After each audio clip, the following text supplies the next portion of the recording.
The Physiology series, Episode 7.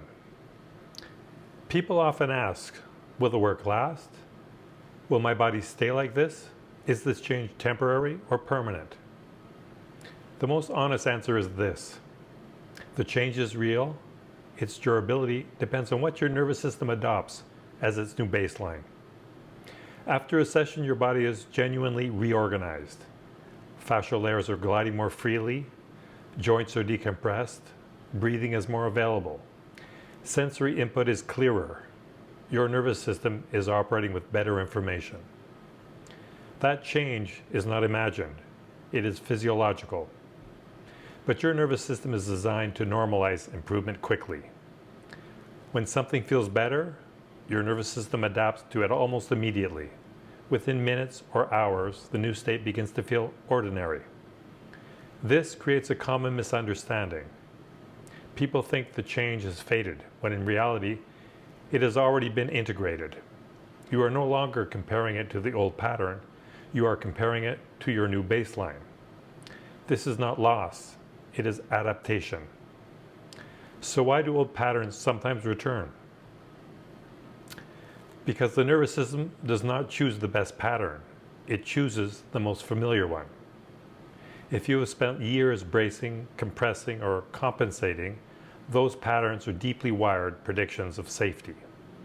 After a session, you now have a better option, but the nervous system does not commit to a new prediction until it has enough evidence that this new option is reliable. If you immediately return to your old behaviors, prolonged sitting, collapsed posture, repetitive strain, or unexamined stress, your nervous system reads that as confirmation. This is still the environment we live in. This is still the pattern we need, and it will revert. Not because the work failed, but because the context did not support the change. Changes last when the new pattern is repeated. Not repetition of exercises, but repetition of experience.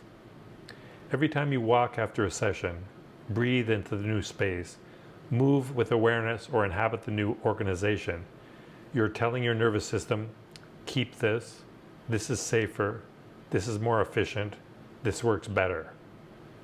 The more often you live inside the new pattern, the less the nervous system compares it to the old one. Eventually, the comparison stops. The new organization becomes truth. This is why some people change quickly and others more gradually. It is not willpower. It is not discipline. It is how willing the nervous system is to release an old prediction and adopt a new one. When people meet the session halfway by moving, breathing, staying upright, and remaining aware, the change consolidates rapidly.